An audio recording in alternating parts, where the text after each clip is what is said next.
E aí, pessoal, tudo bom com vocês? Boa tarde. E aí, hoje a gente começa aqui a nossa série, né, de vídeos com atividades para vocês aí que estão em casa, de quarentena, tá certo? E como dizem, né, não estamos de férias, vamos proporcionar para vocês algumas atividades aí ao longo da semana, ao longo dessa quarentena, né? E hoje a gente tem um conteúdo muito legal para vocês. Hoje é dia da Data Magna do Ceará, né? E o que é isso? A Data Magna é um documento que possibilitou a abolição da escravatura no Ceará. E por incrível que pareça, o Ceará foi o primeiro estado a abolir a escravidão no país inteiro, né? A gente aboliu a escravidão 4 antes, né, da Lei Áurea, né? Aquela lei que realmente aboliu a escravidão no Brasil, tá certo? Então, 4 anos antes disso, né, a gente teve a Data Magna do Ceará, que aboliu a escravatura aqui no Ceará, tá certo?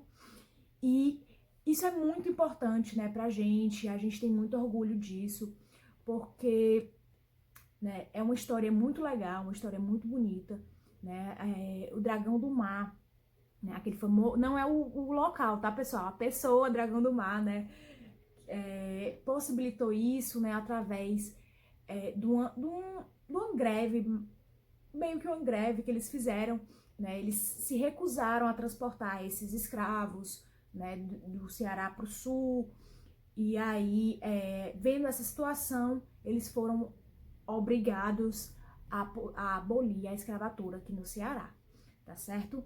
E aí, por isso, a gente tem esse feriado, né, hoje, chama Data Magna do Ceará.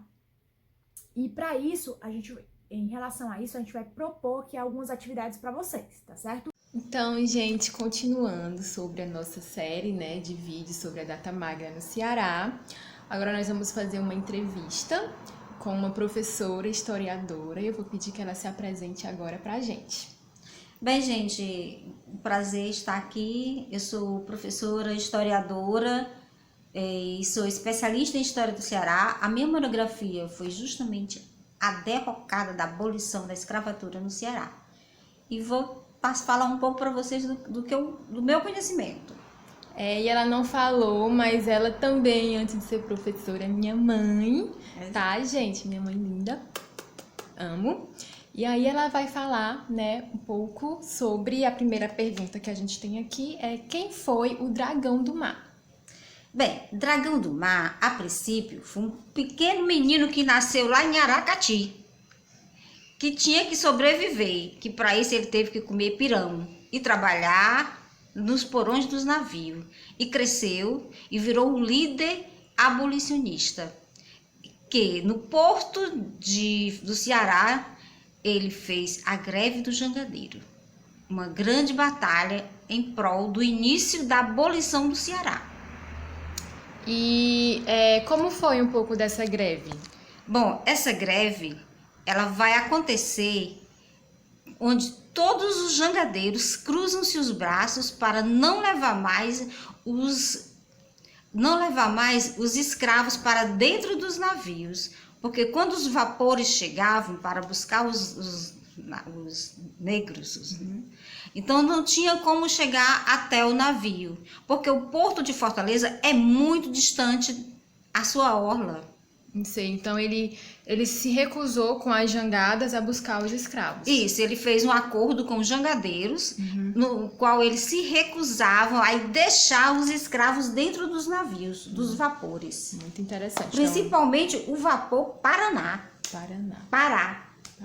Aí a gente conta. Não. Vapor Pará, tá, gente? Vapor Calma, é a primeira vez que faz. A segunda pergunta é quantos escravos tinham no Ceará nesse momento? Nesse momento, o Ceará, segundo Raimundo Girão, que é um historiador, ele vai dizer em seu livro que o Ceará só tinha 35 mil escravos, porque o Ceará não era terra boa para azevinche. E o que é uma terra boa para azevinche? Uma terra boa para azevinche é a terra que não tem seca, que tem água. E o Ceará não era terra boa para manter bocas vazias e mãos ociosas. É por esse motivo que vai acontecer essa independência tão precoce, essa abolição tão precoce. Então o Ceará não era um lugar muito apropriado para se ter escravos por causa da seca. Por causa né? da seca. Não tinha como alimentar eles Não e tinha também como não tinha alimentar. trabalho, porque Não- não tinha como plantar, né? Mãos vazias, Muito bem. ociosas. E a última pergunta: qual foi o município que primeiro fez esse movimento de abolição aqui no Ceará?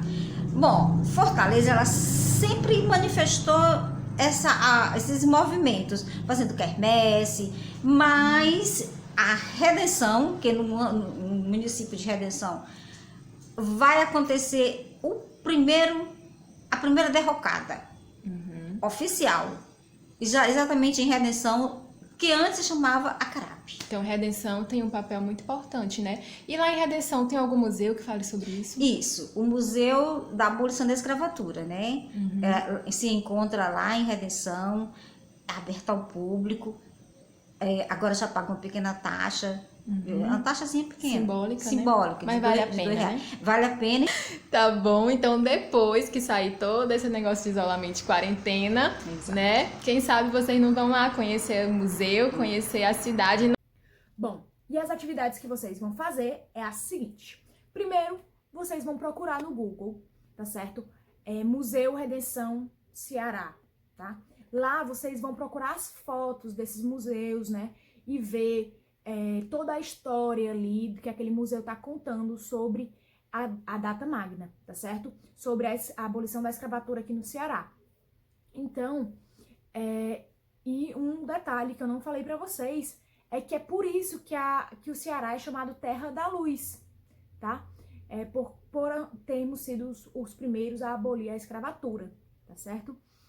E aí lá eles mostram, né, as fotos dos museus lá, eles mostram a história desses escravos, né? Eles mostram a carta, né, da lei que proporcionou essa libertação, eles mostram as senzalas, eles mostram onde os negros trabalhavam, como eles trabalhavam, então é bem legal, certo? E a segunda, a Chara vai falar aqui pra vocês. Oi, gente, como a Renara falou, né, sobre a primeira atividade, agora eu vou passar para vocês a segunda atividade que vocês vão fazer referente à data magna no Ceará. A segunda atividade que vocês irão fazer, que vocês irão planejar, vai ser uma fotografia em homenagem a essa data. Então, é uma fotografia que fale sobre a cultura afro, que fale sobre os movimentos afro que aconteceram, né, aqui no Brasil, no Ceará, em Fortaleza, que acontece na sua comunidade. Então, é uma atividade artística para você explorar o seu lado artístico e criativo. Para isso, vai algumas dicas de fotografia para vocês, tá certo? E a primeira dica que eu dou para vocês é que pesquisem sobre o tema. A gente não consegue produzir algo legal se antes a gente não estudar sobre, não fazer uma pesquisa sobre. E quando você pesquisa, o que acontece? As ideias surgem ideias criativas, ideias interessantes. A segunda dica que eu dou para vocês é que sejam criativos. A gente está numa situação que no momento atual exige que a gente fique em casa, que a gente não possa sair para buscar um material, sair para tirar fotografia com um amigo. Então vocês têm que ser criativos e usar tudo o que está dentro da casa de vocês, tudo que estiver ao alcance de vocês. E uma coisa que eu aprendi no meu curso de fotografia é que quando falta recursos, tem que sobrar criatividade, tá certo? A outra dica que eu dou é cuidado com iluminação. Para uma fotografia boa, é sempre importante ter iluminação boa também, iluminação suficiente, porque, aliás, fotografia significa escrever com a luz. Então, para que a sua fotografia fique bacana, é legal ter sim luz. Então, você escolhe um lugar arejado, que entre luz, uma luz que não seja muito forte, pode ser uma luz suave, você pode usar a lâmpada do seu quarto, acender uma lâmpada, tá certo? É importante que entre luz. A outra dica que eu dou é com relação aos fundos. Fazer uma fotografia sem interferência de fundos poluídos. O que é fundo poluído? É na sua fotografia apareceu algum objeto que não deveria aparecer, algum objeto inconveniente. A quarta dica que eu dou é com relação às fotografias preto e branco. Às vezes, a fotografia colorida, às vezes a gente acha que está faltando algo. E aí na edição a gente coloca um filtro preto e branco e fica muito bom. Então o que eu quero dizer com isso? Que é para fazer todas as fotografias em preto e branco? Não estou falando isso. O que eu estou falando é que pode ser que a sua fotografia fique melhor se você testar colocar um preto e branco nela, uma edição preto e branco, tá certo? E aí você pode fazer um retrato, que é fazer fotografias suas, né, representando esse movimento, esse momento, representando a cultura afro. E essas fotografias, gente, é importante que elas sejam interessantes, que elas não sejam simplesmente selfie. Um dia uma jovem perguntou para mim se poderia fazer uma fotografia desse tipo usando uma camisa de um movimento que ela fez parte, de movimento de cultura afro-brasileira que ela fez parte. E eu disse que era muito interessante. E é basicamente isso, você fazer uma fotografia, um retrato de você mesmo que traga alguma reflexão, tá certo? E é isso, galera, eu sei que vai dar tudo certo. Então, quando vocês fizerem a fotografia, vocês postem no Instagram pra gente acompanhar com a hashtag, tá certo? Obrigada, gente. Bom, meninos, é isso. Enviem as fotos de vocês no grupo do Instagram, tá certo? Eles vão selecionar algumas fotos para serem postadas. E aí a gente vai, né, tanto enviar como também mandar aqui, ó. Postem no Instagram de vocês e coloquem hashtag DataMagnaJCPM, tá certo?